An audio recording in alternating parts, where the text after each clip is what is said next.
Welcome back to Good Morning Vail. Connor Williams with the Vail Jazz Festival joining us in the studio like he does every Wednesday. We're in the middle, 2/3 of the way through the 24th annual, right, Vail Jazz? Yeah. How you been? Good? I've been great. Good to see you. You too. Off camera, you're like, I'm feeling better than I've felt for any of my interviews. And I said, why? And you're like, well, tell everybody why. Because you're kind of... We're sort of winding down, getting the lull before the storm that is the Vail Jazz Party taking place over Labor Day weekend. So things continue for tonight anyways. The last, you said this is the last Wednesday club series for Vail Jazz. Yeah, this is going to be the last time we're at the Sonnenalp Hotel this year at Ludwig's Terrace. We've got shows at 5:30 and 8 o'clock.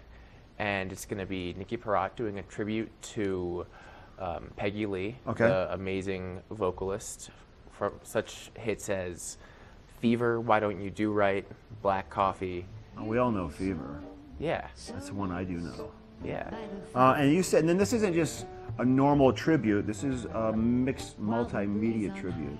So what does that mean? So that's going to be our show tomorrow night. Oh, that's tomorrow night over at Vail Square. Tomorrow night in Vail Square, we're going to have a bunch of TV set up, and it's going to be a multimedia piece. So it's going to be interspersed Nikki Perrott playing songs, and then some archival footage of Peggy Lee playing sort of back and forth.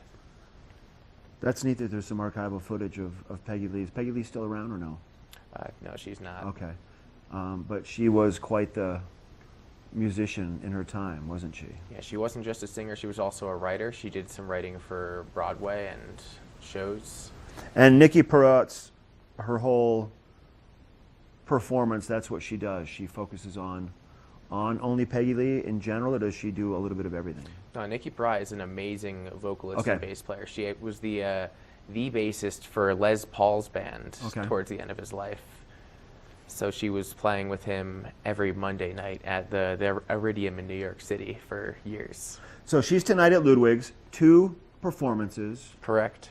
Tickets are still available. Yes, they are. And if people want to get tickets, what's the website? It's vailjazz.org. Okay. And then tomorrow night she's going to be over in Lion's Head at Vail Square where the ice rink is. Yes. And those tickets are still available too? Yes, they are. Same website, I'm assuming? Same website, yeah. And then what's next? Like, what's the next hot thing happening after this performance? What do you have coming down the pipe? And then after that, on Friday, we have this amazing show in the Edwards Backyard Amphitheater. And it's going to be this guy called Paco. And he's Denver-based now via way of Ghana. So he's got this really amazing drum kit. It's made of entirely djembes. And that's his whole crew. Yeah, there's a full bunch. That's going to take over the amphitheater in Riverwalk. It's like a 5 or 6 piece funk group. Oh, that's going to be fun. West African. Paco. Yeah. And those tickets are. This is a free event. That is a free event. Yeah. So Riverwalk is free. That'll be fun. I've been looking forward to that one basically all summer because West African funk, it just sounds intriguing, you know? Yeah, it does. I love it. Paco. Good to see you, Connor. You too. Good job with everything. All right, we're taking a break. If you want to get tickets for any of these shows, go to vailjazz.org. We're going to take it down to Molly in Eagle. She has a look at the weather forecast. Coming up next.